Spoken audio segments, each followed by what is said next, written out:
Hello दोस्तों, कैसे हैं आप सब। उम्मीद करता हूं बहुत अच्छे होंगे। दोस्तों, एक बहुत बड़ी अपडेट निकल कर आ रही है, खास करके ट्रांसफ़र पोस्टिंग चाहने वाले शिक्षकों के लिए। तो आपके सामने स्क्रीन पर है कि अभी अभी ट्रांसफ़र पोस्टिंग से संबंधित एक लेटर बिहार के अपर मुख्य सचिव डॉक्टर एस सिद्धार्थ ने निकाला है। तो आइए हम लोग जानते हैं कि क्या है ये लेटर। अभी आपके स्क्रीन पर ये लेटर है 26/6/2025 का, यानी अभी अभी का ये लेटर है। और सभी जिला शिक्षा पदाधिकारियों को ये लेटर लिखा गया है। और इसमें जो है विषय में कहा गया है कि शिक्षकों को स्वयं स्थानांतरण करने की सुविधा उपलब्ध कराने के संबंध में। तो आइए इस लेटर में क्या कुछ कहा गया है, कैसे स्वयं स्थानांतरण ले सकेंगे शिक्षक, इनको हम लोग इस वीडियो में जानते हैं। जानने से पहले दोस्तों, अगर हमारे चैनल पर नए हैं, शिक्षकों संबंधित कोई भी अपडेट पाना चाहते हैं तो चैनल को जरूर सब्सक्राइब कर लें, साथ ही साथ बेल आइकन को प्रेस कर लें। जैसे ही कोई वीडियो डालूँ सबसे पहले इसका नोटिफिकेशन आपको मिल जाए। तो देखिए, राज्य सरकार द्वारा विभिन्न चरणों में शिक्षकों का स्थानांतरण किया गया है। यह भी देखा गया है कि शिक्षकों का स्थानांतरण शिक्षकों को 400 किलोमीटर की दूरी से 30 किलोमीटर की दूरी पर पदस्थापन होने के बावजूद संतुष्ट नहीं है और उनके द्वारा विभिन्न स्तर पर शिकायत दर्ज कराई जा रही है। साथ ही साथ जिस विद्यालय से कुछ शिक्षकों का स्थानांतरण हो गया परंतु वहां पर कोई शिक्षक पदस्थापित नहीं हो सके, वहां शैक्षणिक कार्य प्रभावित हो रहा है। स्थानांतरण की वजह से विद्यालयों में रिक्त हुए पदों को भरने की चुनौती राज्य सरकार को हो गई है। अतः यह निर्णय लिया जाता है कि सभी स्तर के राज्य के सभी शिक्षकगण को अपना स्थानांतरण कर विद्यालय का चयन स्वयं करने का मौका दिया जाए।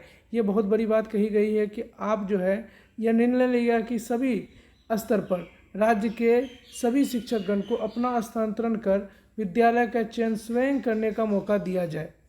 ऐसे ही एक ही प्रकार के शिक्षक या दो से अधिकतम 10 शिक्षक का अपना समूह बनाकर अपने बीच उन विद्यालयों को परस्पर स्थानांतरण कर सकेंगे।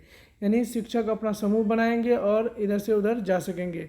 सभी समूह के शिक्षक एक ही कैटेगरी या नियमित शिक्षक, विशिष्ट से विशिष्ट शिक्षक, एक विद्यालय अध्यापक से विद्यालय अध्यापक एवं एक ही विषय तथा गणित से गणित, भौतिक शास्त्र से भौतिक शास्त्र, रसायन शास्त्र से रसायन शास्त्र इत्यादि के होंगे तथा अपना परस्पर पदस्थापन उसके वर्तमान के पदस्थापित विद्यालय के बीच कर सकेंगे। यानी सब्जेक्ट वाइज आप जैसे है, आप जिस सब्जेक्ट के हैं उसी सब्जेक्ट में आप जा सकते हैं। ये स्थानांतरण की प्रक्रिया पहले भी थी, लेकिन बहुत दिनों से स्थानांतरण की प्रक्रिया चल नहीं रही थी, इसकी वजह से ये हो रहा था। जो भी शिक्षक स्थानांतरण चाहते हैं वह ई शिक्षा कोष में लॉगिन कर अपने ज़िले में स्थानांतरण के इच्छुक शिक्षकों की सूची देख सकेंगे। यानी आपके ज़िले में जो भी शिक्षक स्थानांतरण के इच्छुक हैं उनकी सूची दिखाई पड़ेगी। अगर आप वहाँ आपके अनुसार जाना है तो आप वहाँ जा सकते हैं, उनसे संपर्क कर सकते हैं। वे शिक्षक अपने विषय और कैटेगरी के ट्रांसफ़र के इच्छुक पूरे पंचायत, प्रखंड, अनुमंडल, जिला की सूची भी देख सकेंगे। इस प्रक्रिया से कोई शिक्षक 2 या 2 से अधिक अधीनस्थ 10 वैसे शिक्षकों का चयन कर सकते हैं जो परस्पर स्थानांतरण के इच्छुक हैं। यानी आप जैसे मान लीजिए कि हम अगर उर्दू के शिक्षक हैं किशनगंज अररिया में, या हम जिस ज़िले में हैं वहाँ के उर्दू के शिक्षक हैं, तो हम चाहते हैं कि वो अगर ये इधर आना चाहते हैं, हम उधर जाना चाहते हैं, तो हम उसको सेलेक्ट करेंगे, वो हमको सेलेक्ट करेंगे, तो अपने आप ये ट्रांसफ़र हो जाएगा। OTP के माध्यम से संबंधित शिक्षकों का मोबाइल नंबर प्राप्त हो सकेगा, जिसके संपर्क कर वे अपनी इच्छित विद्यालय का चयन कर सकेंगे। स्थानांतरण का आवेदन ई शिक्षा कोष के माध्यम से दिया जाएगा। इस शिक्षा कोष में OTP के माध्यम से सत्यापित होने के 3 दिन के अंदर स्थानांतरण का आदेश निर्गत हो जाएगा। स्थानांतरण निर्गत होने के पश्चात 7 दिनों के अंदर अपने चयनित विद्यालय में योगदान करना अनिवार्य होगा। यदि पूरे समूह में एक भी शिक्षक अपना योगदान देने से इनकार कर देते हैं तो सभी स्थानांतरित शिक्षकों का स्थानांतरण आदेश रद्द कर दिया जाएगा। तो ये कौन सा नियम हुआ भाई? पूरे समूह में एक भी शिक्षक अपना योगदान देने से इनकार कर देते हैं तो सभी के स्थानांतरण को रद्द कर दिया जाएगा। इस प्रक्रिया को विस्तृत अनुदेश अलग से निर्गत किया जाएगा।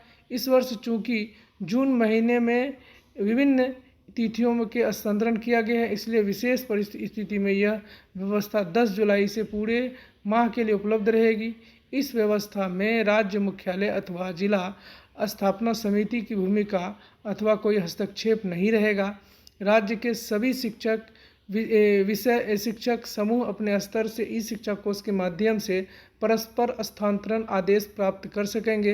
अनुरोध है कि इस व्यवस्था से सभी शिक्षकों को अवगत कराया जाए। Doctor S Siddharth. यानी अब परस्पर स्थानांतरण का बात कहा गया है। अब जैसे देखिए यहाँ पर झमेला ये बनेगा कि ऐसे बहुत सारे ज़िले हैं जहाँ से कि शिक्षक आना तो चाहते हैं लेकिन वहाँ जाना नहीं चाहते। जैसे कि मान लीजिए कि किशनगंज है, अररिया है, यहाँ पर यहाँ के दूसरे पटना या गया के शिक्षक यहाँ बहुत सारे हैं, लेकिन यहाँ के शिक्षक वहाँ नहीं हैं या उस विषय के नहीं हैं तो उस विषय के नहीं होंगे।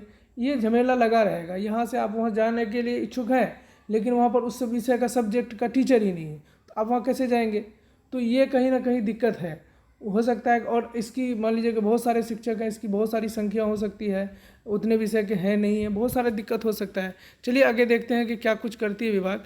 लेकिन यहाँ पर एक बहुत बड़ी अपडेट निकल कर आ रही थी, तो मुझे लगा कि आपको ये बताना बहुत ज़रूरी है। तो चलिए, अगर ये वीडियो आपको अच्छा लगा हो तो लाइक और शेयर जरूर करें। साथ ही साथ मेरे चैनल पर नए हैं, शिक्षकों संबंधित कोई भी अपडेट पाना चाहते हैं, चैनल को जरूर सब्सक्राइब कर लें। मिलते हैं अगले वीडियो में किसी नए अपडेट के साथ। बहुत बहुत धन्यवाद।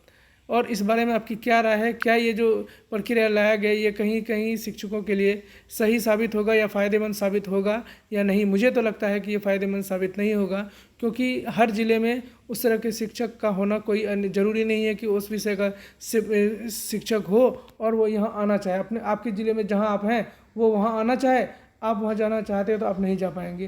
अगर वो शिक्षक नहीं रहे तो कहीं ना कहीं आपको दिक्कत तो होगी।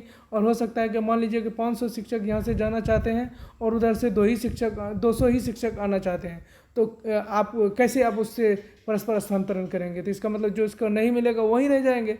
तो कहीं ना कहीं ये भी कोई ख़ास मुझे समझ में नहीं आया कि ये क्या कहा जा रहा है। चलिए, अगर आपको ये कैसा लगा, क्या ये शिक्षकों के फ़ायदे के लिए है या नहीं है, आप कमेंट करके ज़रूर बताएं। और इस तरह की आवाज़ फिर से आगे उठाई जाएगी। तो चलिए देखते हैं